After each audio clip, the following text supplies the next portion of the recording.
أعوذ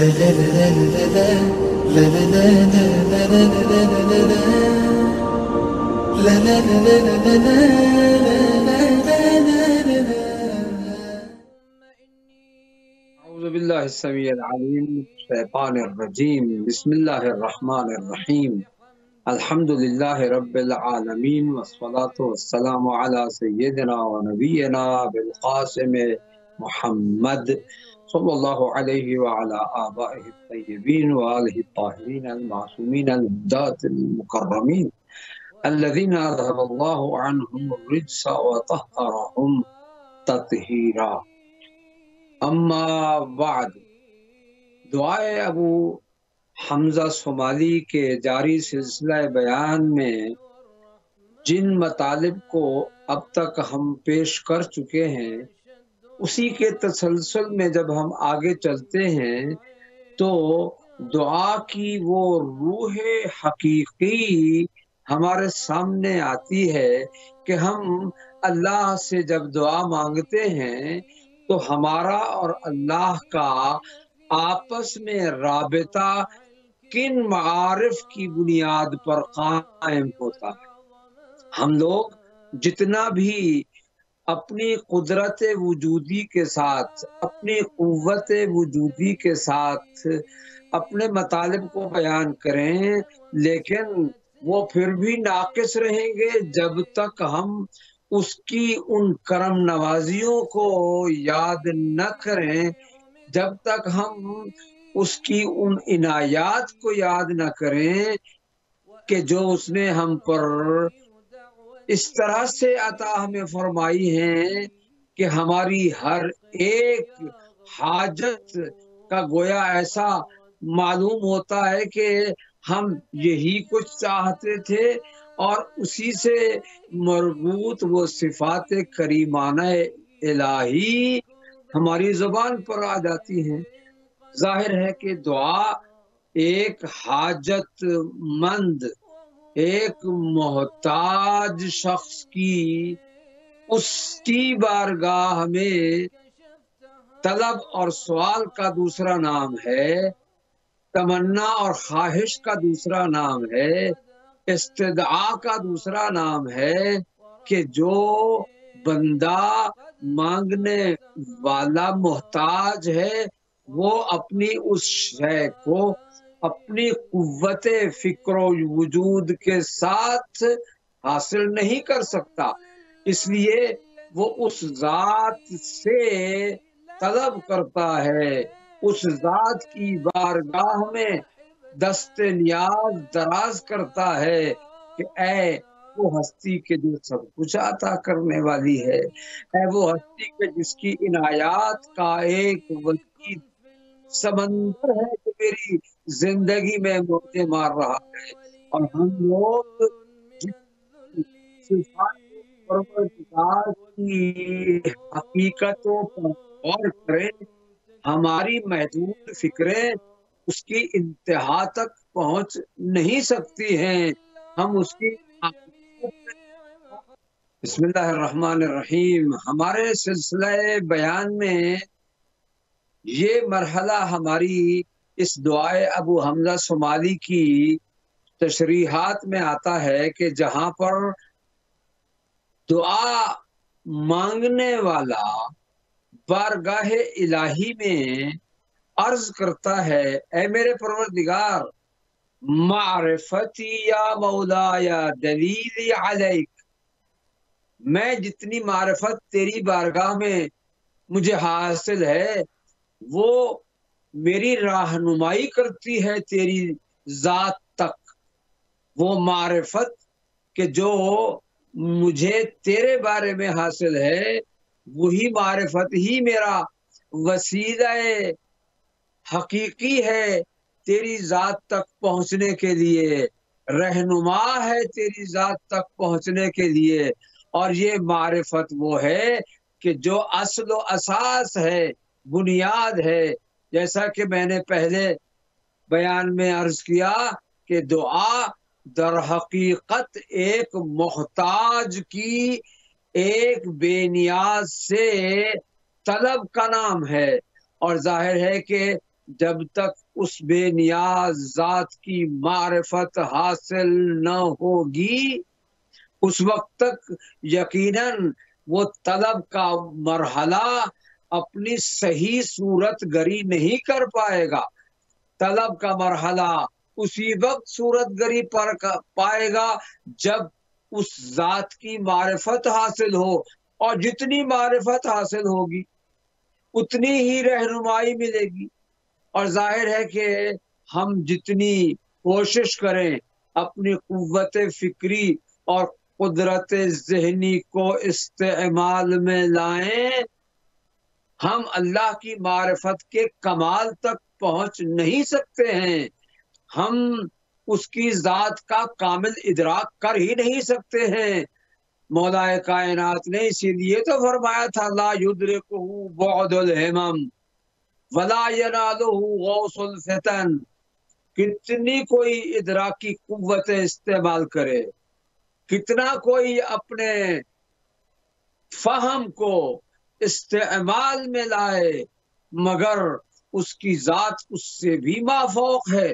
اس سے بھی بلند تر ہے۔ لیکن پھر بھی جتنی معرفت ہوگی اتنا ہی اس کی ذات کی رہنمائی حاصل ہوگی، جتنی پہچان ہوگی۔ اب وہ پہچان کہاں تک ہے یہ کوئی ضروری نہیں کہ یہ کوئی کہے کہ مجھے جب تک کامل معرفت نہ ہوگی اس وقت تک اس کی ذات تک رسائی اور اس کی رہنمائی مجھے حاصل نہیں ہوگی۔ ایسا نہیں ہے، بلکہ ہر شخص کی معرفت کا ایک مقام ہے، ایک حد ہے۔ میری معرفت، ایک نبی کی معرفت، ایک رسول کی معرفت، ایک امام کی معرفت، معرفت کے ان درجات کو سامنے رکھتے ہوئے ہم کہتے ہیں اے پروردگار جتنی مجھے تیری معرفت حاصل ہے اتنا ہی مجھے تیری ذات تک رہنمائی ملتی ہے، اور میں اسی کا سہارا لیتا ہوں جب دعا مانگتا ہوں، تو تیری اسی معرفت کے ذریعے سے کہ جو مجھے حاصل ہوتی ہے تیری ذات تک پہنچنے کا راستہ ہموار ہوتا چلا جاتا ہے۔ اور پھر آگے چل کے امام ارشاد عرض کرتے ہیں بارگاہ الہی میں وَحُبِّي لَكَ شَفِيعِي إِلَيْكَ۔ اللہ اکبر، اے میرے پروردگار تیری محبت ہی میری حقیقت میں شفاعت کرتی ہے تجھ تک پہنچنے میں، یعنی میرا سہارا ہے، تیری محبت میرا سہارا ہے۔ اللہ کی محبت جسے حاصل ہو جائے، اللہ کی محبت بنیاد ہے ہر چیز کی،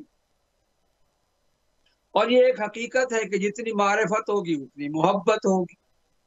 اگر ہم کسی کو پہچانتے ہیں، کوئی بزرگ شخصیت ہماری اپنی مخلوق میں پائی جاتی ہے، تو ہمیں اس سے محبت کب ہوگی؟ جب ہمیں اس کی معرفت حاصل ہو۔ اور اللہ کی معرفت کے حصول کے جو ذرائع ہیں وہ خود اللہ نے مہیا کر دیے ہیں ہمارے وجود کے اندر، اپنی کائنات کے اندر، آسمان و زمین کے اندر، ستاروں سیاروں کے اندر، پہاڑوں دریاؤں کے اندر اللہ نے اپنی معرفت کے وسیلے فراہم کر دیے ہیں۔ اب میں ان وسیلوں سے کہاں تک استفادہ کرتا ہوں یہ اس کی توفیق پر منحصر ہے۔ وہ مجھے کتنی توفیق عطا فرماتا ہے کہ میں اس کی ان عنایات کو اس وقت یاد کروں جب میں اس کی معرفت کے اس مقام و درجہ پر پہنچ جاؤں، اور پھر مجھے اس سے محبت ہو جائے۔ معرفت کی بنیاد پر محبت کا مقام اور مرحلہ آتا ہے۔ اس لیے ان کنتم تحبون اللہ فاتبعونی آیہ مجیدہ میں، قرآن مجید میں اللہ نے ارشاد فرمایا اے میرے رسول ان سے کہہ دو قل ان کنتم تحبون اللہ فاتبعونی، اگر تمہیں اللہ سے محبت ہے تو میرا اتباع کرو، میری پیروی کرو، محبت بنیاد ہے اتباع رسول کی۔ اسی طرح سے اللہ کی بارگاہ میں اس کی محبت ہماری شفاعت اور رہنمائی کرتی ہے۔ اس تک پہنچنے میں ہم محبت کے ذریعے اس کی بارگاہ میں جب پہنچ جاتے ہیں تو پھر امام آگے چل کے اسی دعا میں بارگاہ الہی میں عرض کرتے ہیں وَأَنَا وَاثِقٌ مِّن دَلِيلِي بِدَلَالَتِكَ وَسَاكِنٌ مِّن شَفِيعِي إِلَىٰ شَفَاعَتِكَ۔ اللہ اکبر۔ اے پروردگار، جو تو رہنمائی مجھے کر رہا ہے مجھے پختہ یقین ہے، میں وثوق رکھتا ہوں، اطمینان رکھتا ہوں کہ میری جو رہنمائی ہے وہ تیری عطا کردہ رہنمائی کا ثمر ہے۔ میں اپنی اس رہنمائی کے ساتھ کہ جو مجھے تیری محبت کے ذریعے حاصل ہوتی ہے وہ دراصل تیری عطا کردہ رہنمائی کا نتیجہ ہے، اور میں وثوق کے ساتھ کہتا ہوں پروردگار مجھے اطمینان ہے کہ جب تو میری رہنمائی کرے گا تو پھر میں یقیناً تیری ذات تک پہنچ جاؤں گا۔ تیری ذات تک رسائی، کیا مطلب ذات تک رسائی؟ ذات تک رسائی یعنی معرفت کی اعلیٰ منزل تک پہنچنا، یہ ہے وہ مقصود جو اس دعا میں امام نے ہمیں اس کی طرف توجہ دلائی ہے۔ میں یہاں اپنے ناظرین، میں یہاں یہ عرض کرنا چاہتا ہوں امام حسین علیہ السلام ٹی وی کے ناظرین کو اس دعا کی طرف توجہ کرتے ہوئے اپنی روز مرہ کی زندگی کے امور میں ان آیات کردگار کو سامنے رکھ کر اور ملحوظ قرار دے کر یہ سمجھنا چاہیے کہ یہ سب کچھ دلالت الہیہ یعنی رہنمائی پروردگار کا وہ نتیجہ ہے کہ جو مجھے حاصل ہوتا ہے، اور پھر راہ کھلتی چلی جاتی ہے، راہ ہموار ہوتی چلی جاتی ہے، راستے کے جو موانع ہیں، رکاوٹیں ہیں، وہ دور ہوتی چلی جاتی ہیں۔ سب سے بڑی رکاوٹ تو انسان کا نفس ہے، اس کی اپنی ذات کے اندر، اس کے نفس میں جو تمایلات پائے جاتے ہیں، جو رجحانات پائے جاتے ہیں، جو توجہات پائی جاتی ہیں، وہ رکاوٹ بنتی ہیں آگے چلنے میں۔ مگر جب اس کی طرف سے رہنمائی حاصل ہو جائے، اس کی رہنمائی در حقیقت بات ہے میرے راہ چلنے کی، میرے اس طرف جانے کی کہ میں ذات پروردگار تک پہنچ جاؤں، اور یہ میری اس تک رسائی کا سفر اس محبت کی بنیاد پر آگے چلتا ہے، اور پھر چل کر کامیابی کی منزل پر فائز ہو جاتا ہے۔ یہ امام نے معرفت کے اس مقام کی طرف توجہ دلائی ہے کہ جس طرف انسان اپنی حاجت پروردگار کے حضور پیش کرتا ہے، اور یہ وہ مرحلہ ہے کہ جو اہل معرفت ہی جانتے ہیں، اور ظاہر ہے کہ اہل معرفت حقیقی معنی میں ائمہ معصومین علیہم السلام ہیں کہ جو مختلف دعاؤں میں، یہ امام سجاد علیہ السلام کی دعا ہے اور باقی دعاؤں میں امام سجاد نے انہی مطالب کی طرف توجہ دلائی ہے۔ اور ہم انشاءاللہ آئندہ جو چند دن باقی ہیں ان میں ان مطالب کی طرف اشارہ کریں گے کہ جو دعا میں، اس دعا میں بالخصوص امام نے ہمیں جن سے توجہ دلائی ہے، ہمیں ان سے آگاہی عطا فرمائی ہے، اور پھر معصوم کے الفاظ جب ہم اپنی زبان سے دہراتے ہیں، معصوم کے الفاظ، وہ ہستی کے جو عصمت کی اس منزل پر فائز ہے کہ جو وہ کہتے ہیں وہ حقیقت ہوتی ہے، جو وہ بیان کرتے ہیں وہ حق کے مطلب ہوتا ہے۔ ہم ان کے بیان کردہ الفاظ کو اپنی زبان پر جب لاتے ہیں تو یہ ہمارے لیے شرف ہے، عزت و اعزاز ہے، اور اس طرح کا اعزاز ہے کہ ہم جب بھی یہ دعائیں پڑھتے ہیں تو یقیناً ہمیں معصومین کے اس انداز کا تصور پیدا ہوتا ہے کہ جو اللہ کی بارگاہ میں ہماری دعا کو شرف قبولیت عطا کرتا ہے۔ میں کہتا ہوں ان تمام مطالب سے قطع نظر، ان تمام مطالب سے قطع نظر، جب ہم یہ دیکھتے ہیں کہ یہ الفاظ اس ہستی نے اپنی زبان سے ادا کیے ہیں کہ جو غلطی نہیں کرتے ہیں،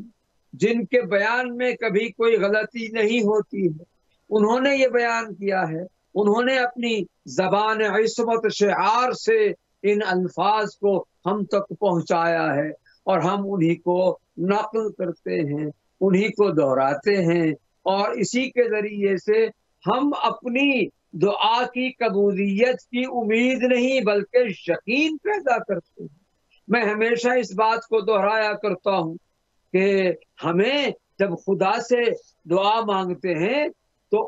اس دعا کی قبولیت کی امید نہیں بلکہ یقین رکھنا چاہیے، اس لیے کہ اس کا وعدہ ہے کہ مجھ سے مانگو میں عطا کروں گا، اور وہ لا یخلف المیعاد، اپنے وعدے کی خلاف ورزی کبھی نہیں کرتا ہے۔ لہذا ہم اپنے اس بیان کے آخر میں بس اس بات کی طرف اشارہ کریں گے کہ اللہ کے عطا کرنے پر ہمیں وثوق و اطمینان و یقین ہونا چاہیے، اور معصوم نے جو فرمایا کہ وَسَاكِنٌ مِّن شَفِيعِي إِلَىٰ شَفَاعَتِكَ، اے پروردگار تیری رہنمائی، تیری شفاعت کے ذریعے سے میں اپنی اس شفیعی اپنی شفاعت، اپنی رہنمائی پر اس قدر قائم ہوں کہ مجھے یقین ہے کہ جو میں مانگتا ہوں وہ تو مجھے عطا کرنے والا ہے۔ اے رحیم، اے کریم ذات، تیری بارگاہ میں میرے ہاتھ بلند ہیں، بس تو اپنی رحمت سے رحم اور رحمت کی امید کے ساتھ میں تیری بارگاہ میں دست نیاز دراز کیے ہوئے ہوں۔ اے پروردگار تو اپنی عنایت سے مجھے وہ کچھ عطا کر جس میں میرے لیے دنیا میں اور آخرت میں میری بھلائی کی ضمانت پائی جاتی ہے۔ اللہ کی بارگاہ میں ہم دعا کرتے ہیں کہ وہ ہماری اس تمنا کو، اس آرزو کو، اس خواہش کو، اس طلب کو پورا فرمائے، اور ہمارے اس سوال کرنے والے کو وہ ہماری طرف نہ دیکھے بلکہ اپنی عنایت کی طرف دیکھے، اپنی ذات کریمی کی بنیاد پر ہمیں وہ کچھ عطا کرے، ورنہ ہم کون اور اس کی بارگاہ میں کچھ کہنے کے قابل ہی نہیں ہیں۔ یہ تو اس کی کرم نوازی ہے کہ وہ ہماری دعاؤں کو شرف قبولیت عطا فرماتا ہے۔ انشاءاللہ اسی دعا کے اگلے حصے میں ہم کچھ اور مطالب پیش کرنے کی سعادت حاصل کریں گے، اور اللہ سے اس امید کے ساتھ، اس یقین کے ساتھ کہ وہ ہماری حاجات کو اس مبارک اور رحمت کے مہینے میں پورا فرمائے گا۔ السلام علیکم ورحمۃ اللہ وبرکاتہ۔ لا لا لا لا لا لا لا لا لا لا لا